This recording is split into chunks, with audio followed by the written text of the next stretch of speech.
Good evening, everyone. It's Thursday, December 15th, 2016. I'm Alexandria Garcia. And I'm Ian Sachs. Welcome to the Local Live. The town of Mamaroneck announces the start of their 2017 Property Update Reassessment Project. Rhinebeck High School appoints an interim principal. Mamaroneck students aim to solve real-world problems with their new prototype. The Rhinebeck basketball team makes the LMC Varsity Sports Play of the Week.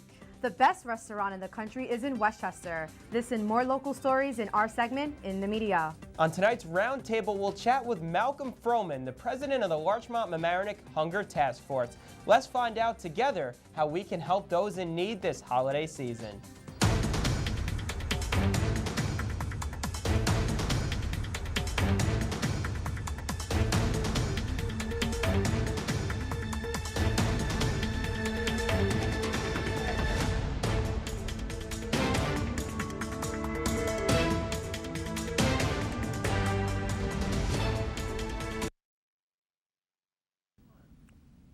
A property reassessment project will start in 2017 in the town of Mamaroneck. Supervisor Nancy Sellingson announced that in a few weeks, residents of the town will be receiving data mailers with information about their property inventory. Residents will have to confirm the information on the survey, as well as updating information if the property inventory has changed.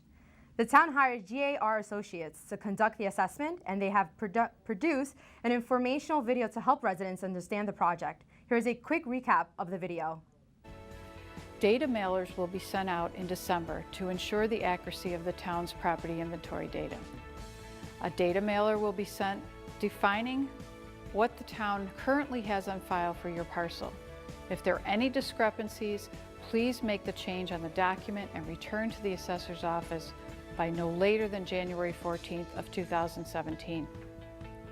A commercial data mailer is also going out requesting income and expense data and other information relevant to commercial valuation, and we ask that those be returned to GAR Associates also by January 14th of 2017. Data mailers were mailed and returned to the town, as well as interior and property inspections conducted in the 2013 project as part of the initial revaluation. We understand for many properties the inventory has not changed, but the populated mailer will inform new residents of their property inventory and remind existing residents what the town has on file for their property. If work to your home has been performed or is planned, it is possible your inventory has changed or will change by the taxable status date of May 1st. A combination of computer-derived values along with appraiser review create the new assessments, which will be available online and in the assessor's office June 1st. Full market valuation or 100% level of assessment is the town standard for property assessments, and performing reassessment allows the town to maintain its level and uniformity. The quality of the data available is a major factor in determination of the valuation accuracy. The reason town-wide reassessment projects are needed at specific intervals is that properties appreciate and depreciate differently over time and at different rates. It is important to routinely conduct town-wide projects to ensure property owners are only paying their fair share of the tax burden, no more or no less, and to adhere to New York State Office of Real Property Tax Service guidelines. Remember that you can find the full video on the Town of Mamaroneck website at www.townofmamaroneck.org. The Rhinebeck Schools Board of Education named Dr. Scott Mosenthal to serve as interim high school principal beginning January 3rd. Dr. Mosenthal was a principal in the Irvington Union Free School District for 15 years. Prior to that, he taught English in the Irvington Public School District at both the middle school and high school levels for 23 years. He was officially appointed during the December 7th board meeting. Dr. Mosenthal will replace current principal Dr. Barbara Ferraro, who will be taking over from Dr. Peter Mustish as superintendent of schools. In an announcement on the Rhinebeck Schools website, Dr. Ferraro said that she was pleased having Dr. Mosenthal join the Rhinebeck family and said, quote, "He brings a wealth of experience to the position. His strong curriculum background, passion for teaching and learning, and commitment to working with high school students make him the perfect candidate." Mamaroneck High School computer science students participated in a local tournament to help design a safer railroad crossing. Their prototype included an on-track car removal device using a computerized conveyor belt system and laser sensors using a microcontroller and Legos. The tournament was organized by Alan Brody, widower of Ellen Brody, who was killed tragically in February of 2015 when her SUV was hit by a Metro North commuter train in Valhalla. Here's Kayla Coughlin with what's trending in the media.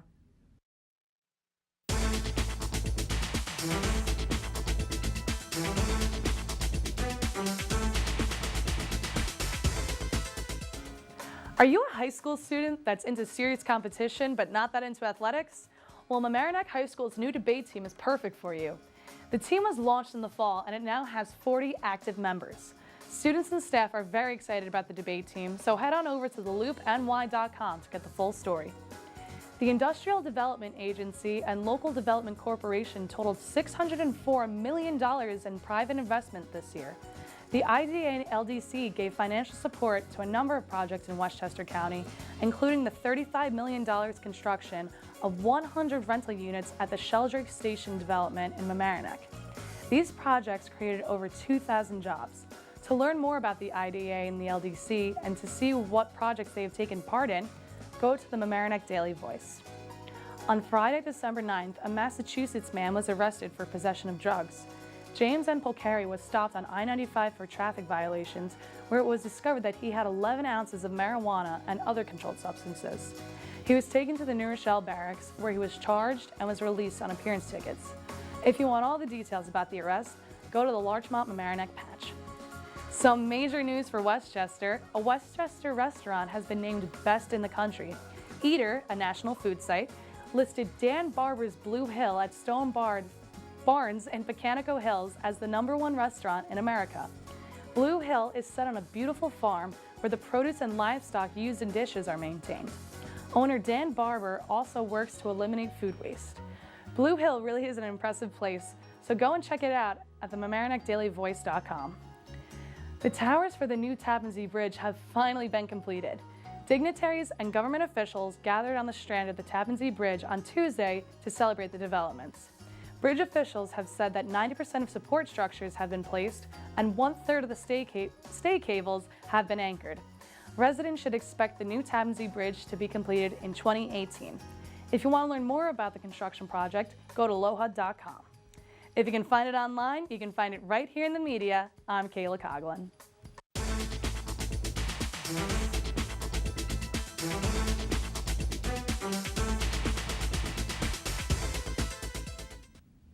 Now it's time for some local trivia. Then on tonight's roundtable, we'll chat with Larchmont Mamaroneck Hunger Task Force on ways to help those in need this holiday season. Stay tuned.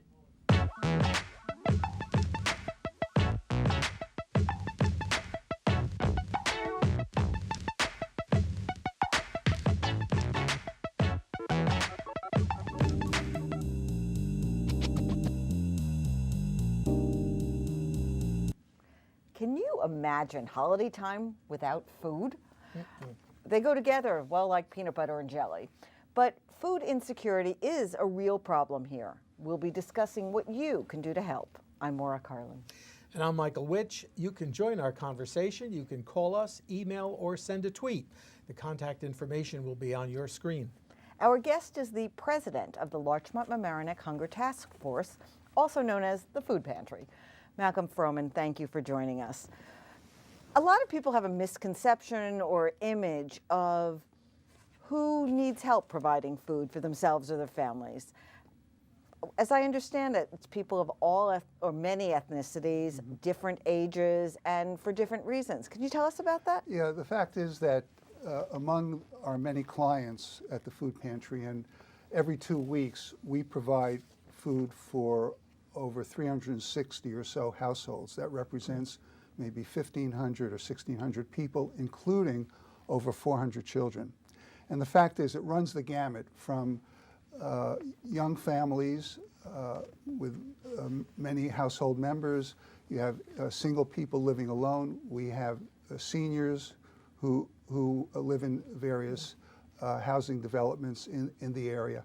So it really runs the gamut. And in terms of demographics, while I would say the majority of our clients, as we call them, are Hispanic, along with the Hispanic clients, we also have Caucasians, African Americans, Asians. Hunger Knows no ethnicity. Exactly. Really. Yeah. And some of these people are employed or retired. It's not just people who are unemployed. You might have people who are employed but are just not earning enough money to provide food for their entire household from one paycheck to the next. People who are unemployed, people who are employed occasionally part-time, and retired people and people who are struggling for other reasons. May have to do with medical situations. What does the food pantry do? Oh, where to begin? Every 2 weeks, we have a food distribution. And we distribute food both on Tuesday evenings and Wednesday mornings. So the clients who can't come in the evening have an opportunity to come in the morning. And the whole cycle begins when, on a Tuesday morning, a couple of large trucks arrive to deliver food, and we have volunteers. We refer to them as the upstairs truck shift. And they're helping to unload the food and get it down conveyor belts to the space we have at the Community Resource Center on Center Avenue in Mamaroneck. And downstairs, we have the downstairs truck shift. And these are people who are taking all these cartons of groceries and produce and staging everything so that when our packing shift comes in at 5 o'clock in the afternoon to pack the individual cloth bags that we use to hand out food to our clients, everything's set up for them. And the packing shift I describe as controlled chaos because you have dozens of volunteers ranging in age from kids from the Homics, from the high school, to adults, to retired people. And there are these various stations. It's like an assembly line where people are going, the bags travel down these, handed over to one person to the next, filling it up with groceries, with cereal, with canned goods, with pasta, and fresh produce. And then at around 6:30 in the evening distribution begins. And along with being president of the food pantry, I also manage the Tuesday evening food distribution. And that's when we distribute food to clients who've been lining up maybe an hour or two in advance. Really? And the fact is that our Tuesday night distribution gets probably 2/3 of our clients because more people are available to come in the evening than in the morning. And on Thursday morning, we have our, on Wednesday morning, we have our second distribution, and there's another crew for that. And Now, that's a typical cycle. A client can't just walk in and say, I need some food, though. Here's the way it works. Someone comes in for the first time. We always give them food. We never turn anyone away. But we also point out to them that we are the Larchmont Mamaroneck Hunger Task Force. We provide food for residents of either of those communities. Up until a few years ago, there were some financial requirements necessary. People had to demonstrate that they were at least no more than 150% over the national poverty level.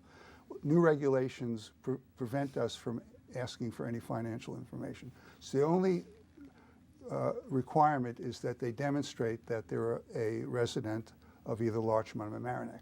Someone comes in from, say, New Rochelle or from Pelham, we'll give them food, and then we'll refer to them to the food pantry that might serve them in their community. Do they have to be referred by an agency? Good question. Along with, when they come in for the first time, if it's someone who lives in Larchmont or Mamaroneck, we hand them an application. And on the application, they put down their name, their address, the names of all the people in their household, and their ages. So it gives us an idea of who we're providing food to, and also depending on the size of the household, will determine how much food we give them. And we have 3 categories of quantities of food: small, large, and extra large, depending on the number of people in the household. Along with the registration form, we give them a list of what we call our authorized agencies. We ask them to take that registration form to one of these agencies to verify that they are indeed residents of either Larchmont or Mamaroneck.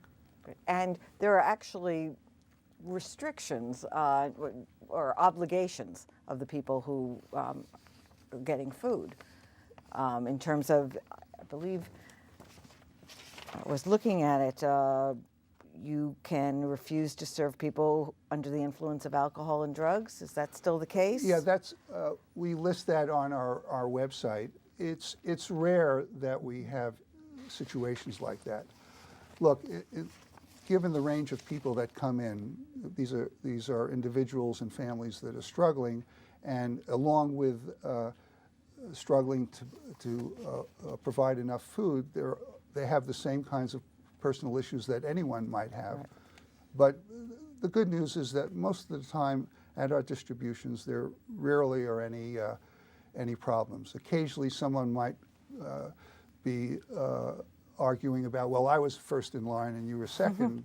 But as in any line that we would find. Yeah. Is there a greater need for food at this time of year? Not really. My sense is, and we keep track of our statistics from one distribution to the next, and while there's more demand during the holiday, and I'll explain why. For example, for our pre-Thanksgiving distribution, we hand out turkeys, although we hand out not only turkeys, but we give our clients a choice of either a turkey or a chicken. Interesting, up until a couple of years ago, we gave all our clients turkeys in the lead up to Thanksgiving.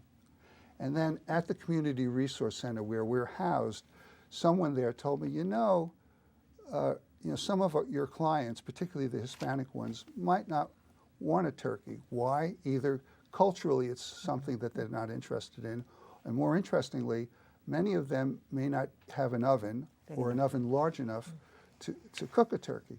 So we conducted a poll a couple of years ago, and it turns out, sure enough, 40% of our clients would prefer a chicken to a turkey. Interesting. So to answer your question about the holiday season, first of all, more people turn out for our pre-Thanksgiving and pre-Christmas distributions because they know that there are extra things being handed out.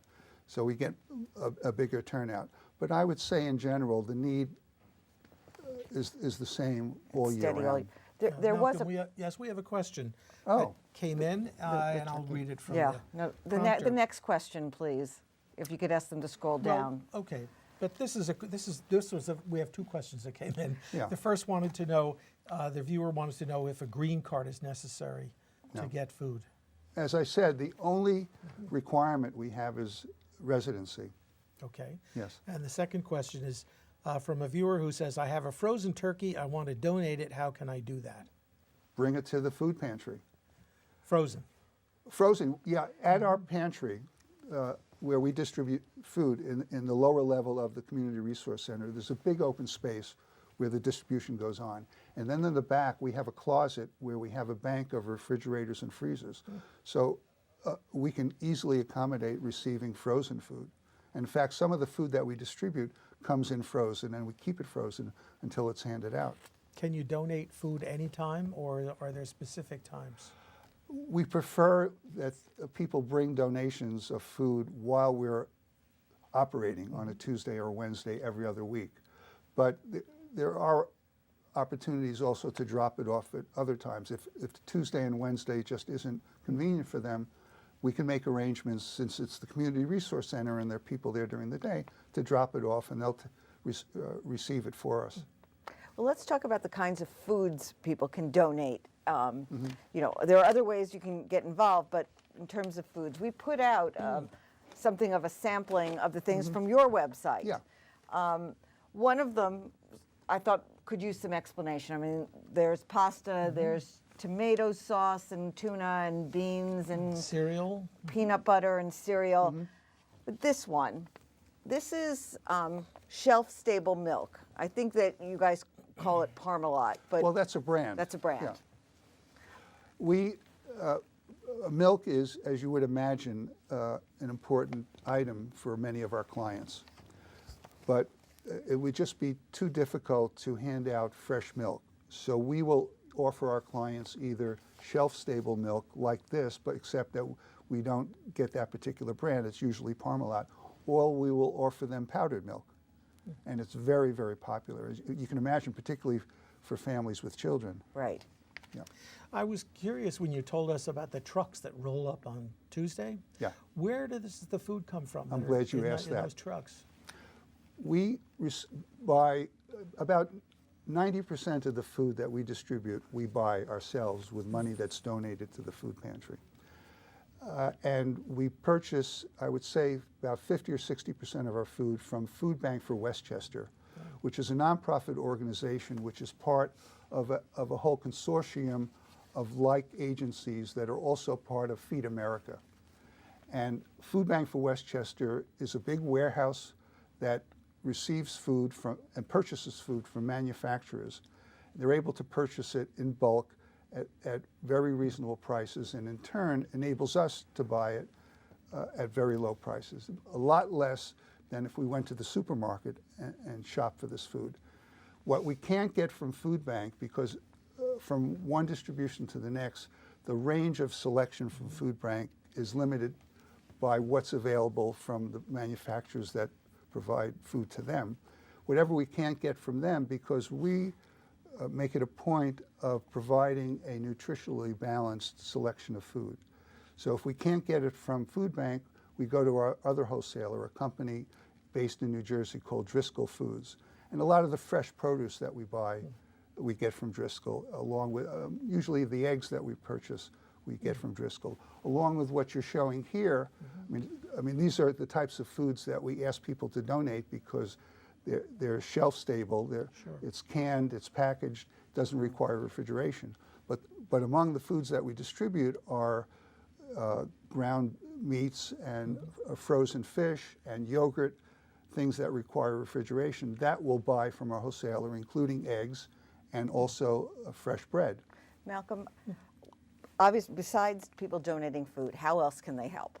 Well, as I just mentioned, since we buy most of our food ourselves, 95% of the food that we distribute, we rely on private donations.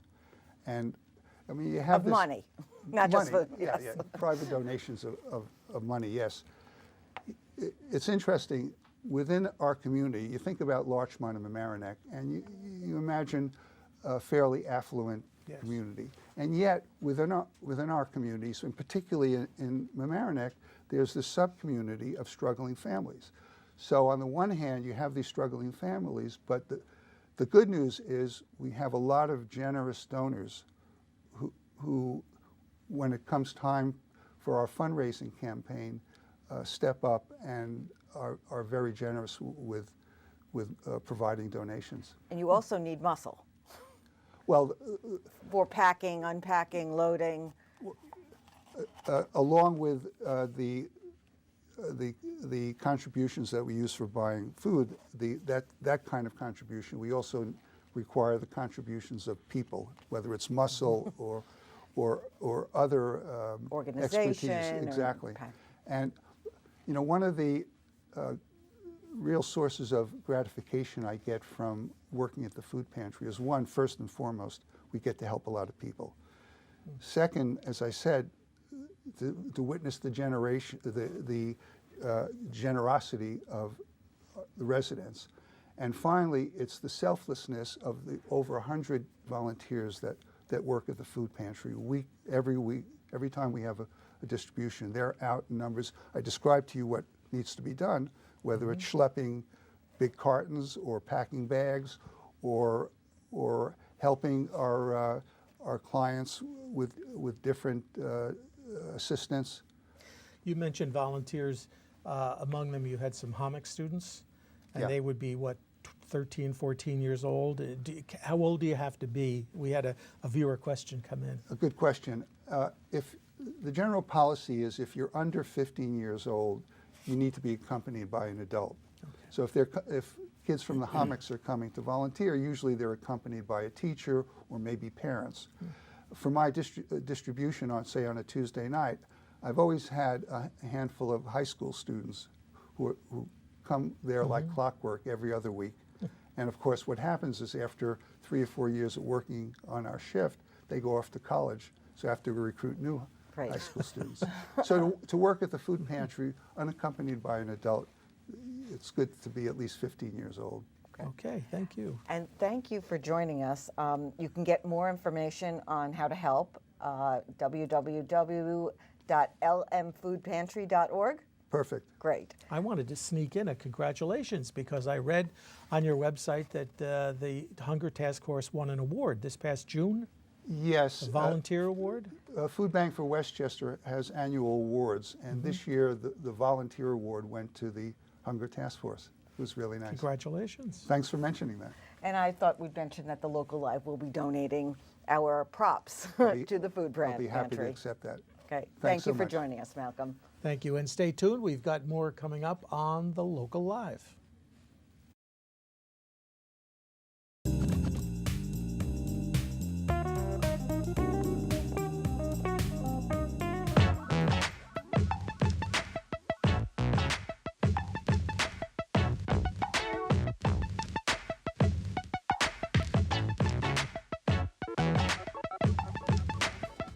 This week in sports, Rhinebeck senior Peter Gallagher turns a simple free throw into a 4-point swing in the LMC Varsity Sports Play of the Week.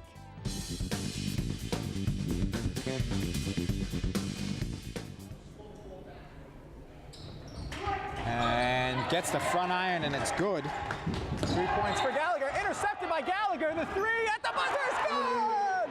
Peter Gallagher with the 4-point play, and now it's a 6-point game, and it was a 10-point game. What a play on the interception as he hits the three, and all of a sudden there's some life in this Rhinebeck gym. How about that? The steal off the inbounds after making the free throw, puts up the desperation three, changes the entire feel in that locker room right now.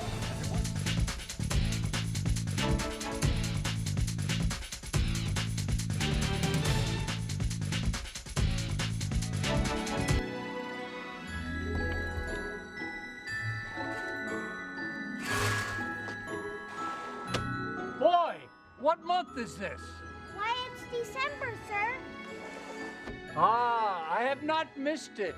There is still time to donate to LMC TV.